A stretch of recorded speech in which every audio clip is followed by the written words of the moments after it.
আসসালামু আলাইকুম ওয়া রাহমাতুল্লাহি ওয়া বারাকাতুহু। প্রিয় দর্শক এবং প্রিয় শিক্ষার্থী, আশা করি তোমরা সকলে ভালো আছো। আমিও আলহামদুলিল্লাহ অনেক ভালো আছি। আজকে পাওয়ার পয়েন্টের বেশ কিছু জিনিস আমি তোমাদেরকে দেখাই দেওয়ার চেষ্টা করব ইনশাআল্লাহ। তো তোমরা যারা পাওয়ার পয়েন্ট ভালো মতো শিখতে চাও, তোমরা তোমাদের নিজ নিজ পিসিতে বসে যাও এবং আমাদের এই ভিডিওটি ফলো করো। সবাইকে ধন্যবাদ। আমি চলে যাচ্ছি মূল স্ক্রিনে। পাওয়ার পয়েন্ট শুরু করার প্রথমেই আমরা সালাম দেব। যখন তুমি যদি ক্লাস করো বা হয়তো কোনো জায়গাতে প্রেজেন্টেশন করো, তাহলে প্রথমে তুমি সালাম দেবো, তাই না? তো এখানে একটা সালাম লেখো তুমি সুন্দর করে।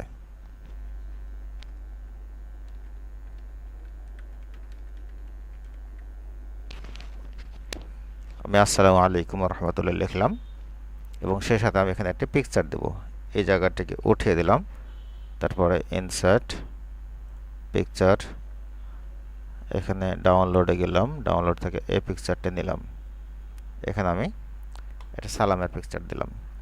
এরপরে নতুন একটি স্লাইড যুক্ত করব। নতুন স্লাইড যুক্ত করার জন্য এই যে হোম, তারপর নিউ, এখান থেকে টাইটেল স্লাইড অথবা টাইটেল অ্যান্ড কন্টেন্ট স্লাইড, এই ধরনের স্লাইডগুলো যে কোনো স্লাইড আমরা ইউজ করতে পারি। এখানে ক্লিক দিলাম।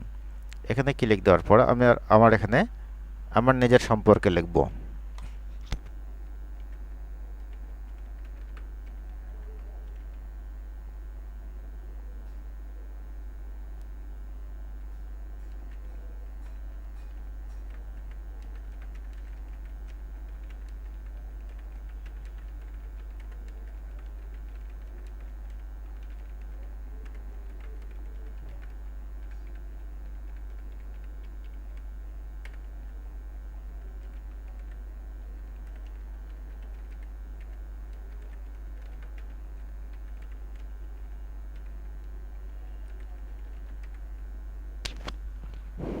লেখা হয়েছে। এই লেখাগুলো সিলেক্ট করে আমি ইচ্ছে মতো কালার করে নেব এখান থেকে এবং এটি লেফট বাম দিকে রেখে দিলাম।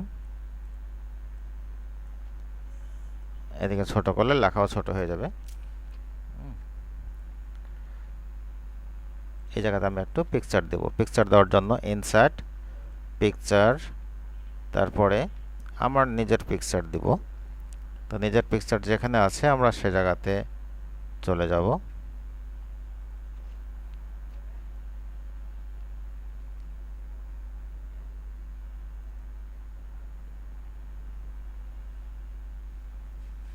এই পিকচারটি দিলাম।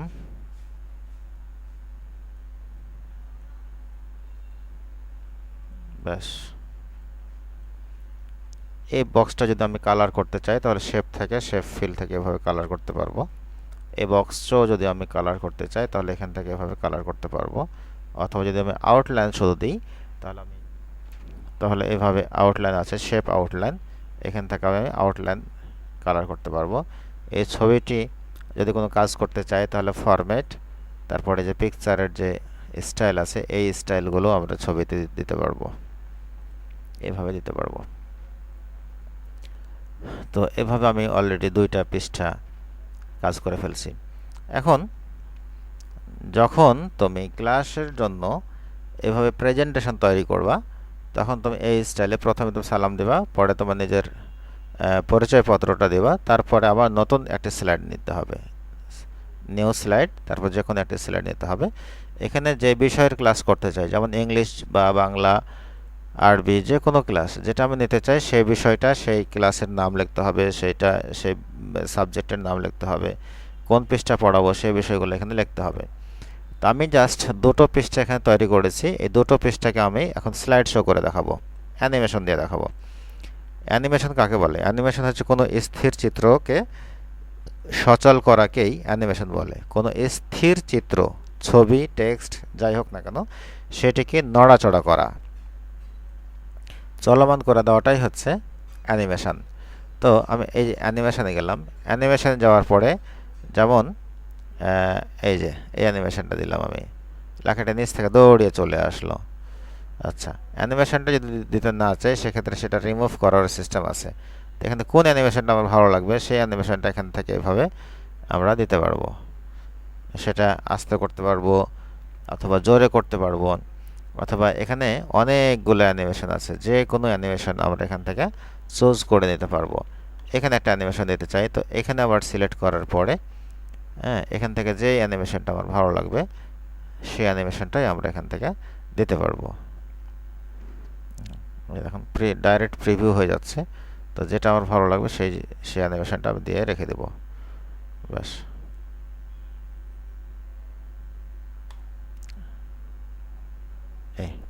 তাহলে এখানে অ্যানিমেশন দেওয়া হলো। তারপরের পৃষ্ঠাতে গেলাম, এখানে এসে আমি এখানে গিয়ে এখানে একরকম অ্যানিমেশন দিলাম, এখানে ক্লিক দিয়ে এখানে একরকম অ্যানিমেশন দিলাম, এখানে এই ছবিতে ক্লিক করে এখানে একরকম অ্যানিমেশন দিলাম। এই হচ্ছে অ্যানিমেশন দেওয়া। তারপর ট্রানজিশন। এই ট্রানজিশনটা হচ্ছে যে এই পেজটা কোন দিক থেকে আসবে, যে এরকম আসবে নাকি এরকম এইভাবে আসবে, আমার যেদিকে ভালো লাগবে সেদিকে। আবার পরের পেজে গিয়ে এই পেজটাকে এইভাবে দিলাম আমি। তো এটা যেটা আমার সৌন্দর্য লাগবে, মনের মধ্যে ভালো লাগবে, সেটাই আমি সেভাবে দিব। তো একটা হচ্ছে অ্যানিমেশন আর একটা হচ্ছে ট্রানজিশন। ট্রানজিশনটা হচ্ছে পেজের, এটা সবগুলোই হচ্ছে পেজের ডিজাইন, যে কোন পেজটা কোন দিক থেকে আসবে এই ধরনের ডিজাইনগুলো দেওয়া। আর অ্যানিমেশনগুলো হচ্ছে স্পেসিফিকভাবে এই যে লেখা, বক্স, তারপর এই একটা বক্স, এই একটা বক্স, প্রত্যেকটা বক্সের আলাদা আলাদা অ্যানিমেশন যুক্ত করে দেওয়া যায়। এগুলোতে সাউন্ড সিস্টেমও আছে, যে আমরা এখান থেকে যে পেজটা আসবে এখান থেকে পেজটাকে আমি এরকম দিলাম।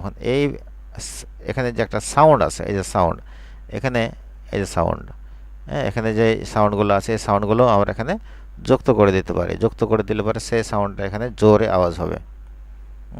তো আমরা এই কাজগুলো করতে পারি।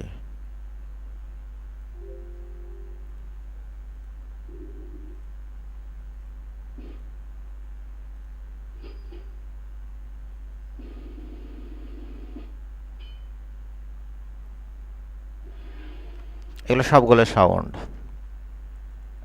তারপরে আমি যদি সাউন্ড দিতে না চাই, যে আমি এ সাউন্ড দেবো না, আমার ব্যক্তিগত সাউন্ড দেবো, সেক্ষেত্রে এখানে এসে আদার সাউন্ড, এই যে আদার সাউন্ডে এসে আমাদের যে সাউন্ডটা লেখা আছে তৈরি করা আছে সেই সাউন্ডটি আমরা এখান থেকে সিলেক্ট করে ওকে করে দেবো।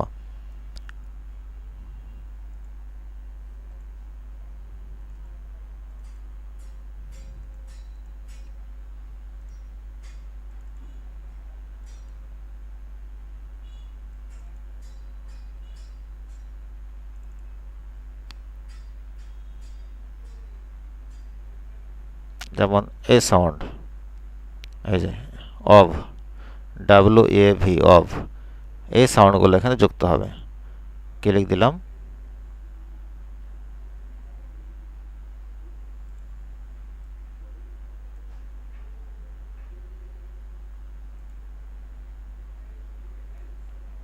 তো এখানে একটি সাউন্ড যুক্ত হয়ে গেছে। যদি সাউন্ডটি নিতে না চাই তাহলে আমি আন্ডু করব, আন্ডু করলে সাউন্ডটি চলে যাবে। সাউন্ড অলরেডি চলে গেছে। আচ্ছা, তাহলে এইভাবে আমরা পেজের ট্রানজিশন দেব এবং এখানে অ্যানিমেশন দেব। সিলেক্ট করব, যে কোনো অ্যানিমেশনে ক্লিক দেব, সেই অ্যানিমেশনটাই হয়ে যাবে।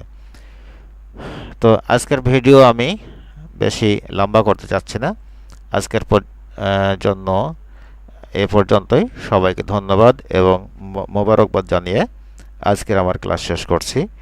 আসসালামু আলাইকুম ওয়া রাহমাতুল্লাহি ওয়া বারাকাতুহু।